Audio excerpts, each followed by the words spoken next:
Ang nakaraan sa Dragon Ball Shippuden. Atin ngang nakita na nahanap na nga ni Itachi at Kisame si Goku. At dito na nga nagsimula ang laban ni Goku at Kisame. Sa hindi nga inaasahan pangyayari ay tinamaan nga si Kisame ng napakalakas na atake ni Goku na talagang nagpagulat sa kanya. Bago tayo magsimula, pwede nyo bang i-like ang ating video? Salamat. Nagsimula ang unang panel sa scene kung saan ay atin makikita na after ng tamaan si Kisame ng atake ni Goku ay talagang nawala na nga ito ng malay. Sa moment na ito ay tumingin nga si Goku kay Itachi at sinabi nito na parang nga sa kaalaman nito ay kaya nga daw niyang wasakin ang buong planeta na ito kung gugustuhin niya. Ang level nga daw ng lakas nila ay talagang malaki ang pagkakaiba, kaya tigilan na nga daw ng mga ito ang pagmassacre at hayaan na nga lang daw siya ng mga ito. Ngunit after nang masabi ni Goku ang bagay na ito ay bigla na nga lang ditong nagsalita si Kisame at sinabi nito na wag mo naman akong ilibing agad. Hindi mo ako mapapatay ng ganun kadali. Nang marinig nga ito ni Goku ay talagang nagulat nga siya dito. At dito na nga dahan-dahan tumayo si Kisame habang dahan-dahan na nga din nahihilang ang malubhang sugat nito.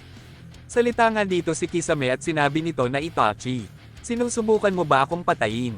Bakit hindi mo ginagamit ang genjutsu mo sa kanya? Sagot nga dito si Itachi at sinabi nito na para saan daw?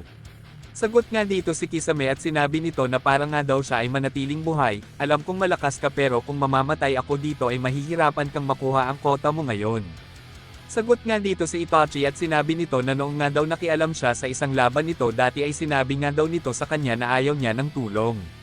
Si Goku naman dito ay nag-iisip na nga at sinabi nito na buhay pa rin siya. Ano ang nangyayari dito? Salita nga ulit dito si Itachi at sinabi nito na ganun pa man alam ko na kayang mong mag-regenerate ng walang problema. Salita nga ulit dito si Kisame at sinabi nito na paalala ko lang sa'yo na ikaw ang nag-insist na hanapin ang tao na yan at ako ang ginawa mong frontline kaya dapat ay tutulungan mo ako. Sagot nga ulit dito si Itachi at sinabi nito na tama na nga daw ang pagtatalo nila, manatili nga lang daw itong focus sa kanilang goal, ano nga daw ang impression nito sa tao na yan. Sagot nga dito si Kisame at sinabi nito na ang na-analyze nga daw niya sa tao na yan ay isang bad news.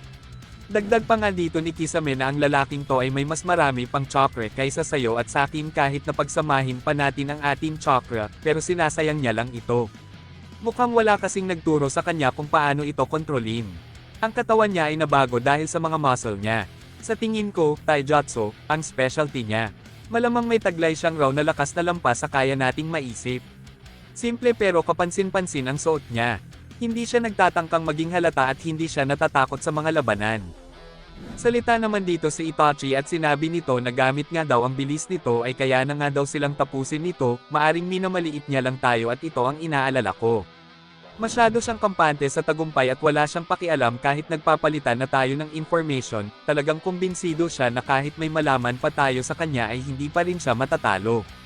Mas mabuting maging mas maingat at huwag nang gumawa ng kahit anong risk, gagawin pa rin natin ang dapat natin gawin. At sa moment na ito ay ginamit na nga ni Itachi ang kanyang Mangekyou Sharingan at sinabi na ito na nga daw ang simula ng laban. Salita nga dito si Itachi at sinabi nito na ikaw, huwag mo kaming maliitin. Sa point na ito ay dahan-dahan nang dumilim ang langit na talagang nagpagulat kay Goku. Siya nga ay nasa ilalim na ng Mangekyou ni Itachi. Salita nga dito si Goku at sinabi nito na genjutsu. Ang mga ito ay minamalas, kung mas maagap nyo pa akong na-encounter bago ko nakausap si Tsunade ay maaaring mahuli nyo ako gamit yan. Pero sa kasalukuyan nga ay naghahanda na nga si Kisame ng Sweet and Daibokos Rishuha technique na rekta nitong pinang-atake kay Goku.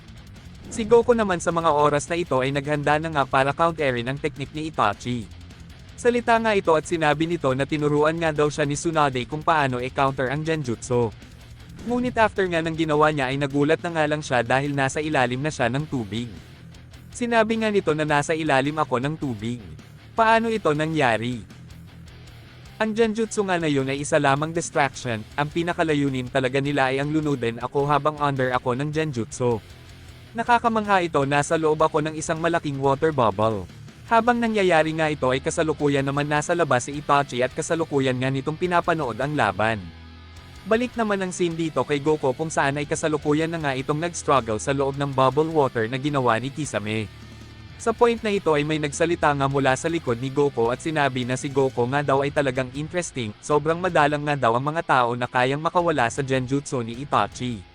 Dito nga ay lumingon si Goku at nakita nga niya dito si Kisame na kasalukuyan nang nasa final form nito. Dahil sa nakita ni Goku ay nagulat nga ito dahil nagmukha nga daw isang Pokemon si Kisame. At wala pang ang ilang segundo ay sobrang bilis na pag-atake na nga ang ginawa dito ni Kisame na agad din naman naiiwasan ni Goku. Naiisip nga dito ni Kisame na kahit nga daw nag-fusion siya sa Samahada ay nagagawa pa nga rin daw ni Goku na iwasan ang mga pag-atake niya. Salita nga dito si Kisame at sinabi nito na hindi na nga daw masama itong ginagawa ni Goku, meron nga daw siyang sorpresa dito. Si Kisame nga ay agad nang dumistansya dito kay Goku at naghanda na nga ito para umatake.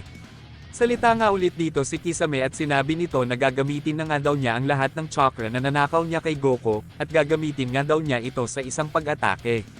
Sa moment na ito ay nirelease na nga ni Kisame ang napakalakas nitong pag-atake.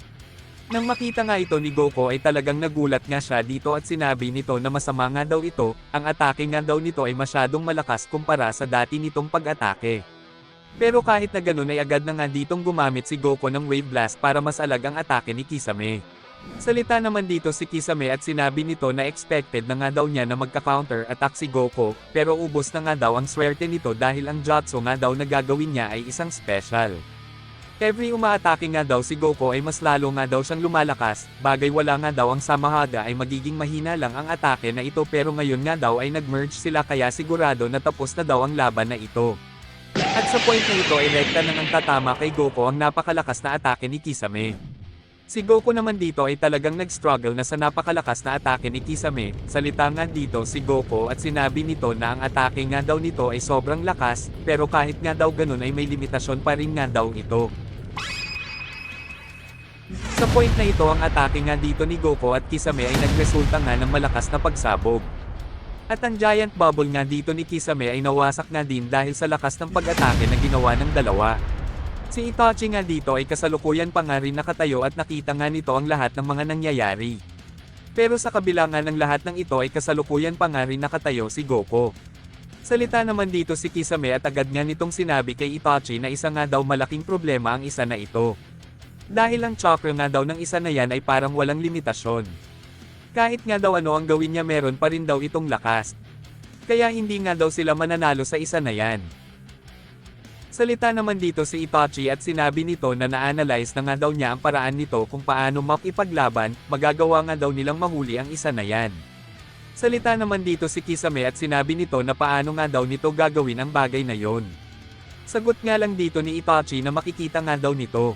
Salita nga ulit dito si Itachi at sinabi nito na totoo nga daw na mas malakas nga sa kanila si Goku, pero ang utak nga daw nito ay mahina, ipapakita nga daw niya dito ang katotohanan. Sa moment na ito ay ni-activate na nga ni Itachi ang kanyang napakalakas na Mangekyou. Pero after nga nito ay nagsalita nga dito si Goku at sinabi nito na ano ba ang mga sinasabi mo? Hindi ko masyadong narinig. Sumusukol na ba kayo? Salita naman dito si Itachi at sinabi nito na ang kasamahan na nga daw nila ang baalang makipaglaban dito kay Goku. Sagot naman dito si Goku at sinabi nito na nasaan daw ito. Sagot nga dito si Itachi at sinabi nito na kanina pa nga daw siya pinapanood nito, ito nga ay kasalukuyan nasa itaas mo. At dito nga ay ipinakita ang isang babae na nakasuot ng damit ng Akatsuki. Mabilis na nga itong lumapit kay Goku, salita nga ang misteryosong babae na ito at sinabi nito kay Goku na parang sinaunang fighter nga daw ito.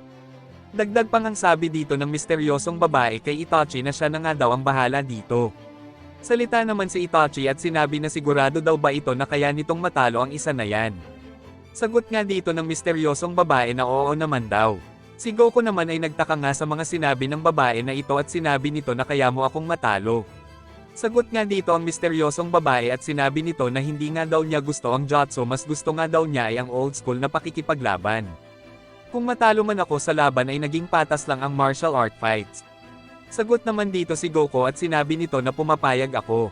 Salita nga ulit dito ang babae at sinabi nito na parang magkatulad lang daw sila nito, meron nga daw siyang itinagong bagay dito, balak nga daw niya na mamaya na lang sana niya ito gagamitin.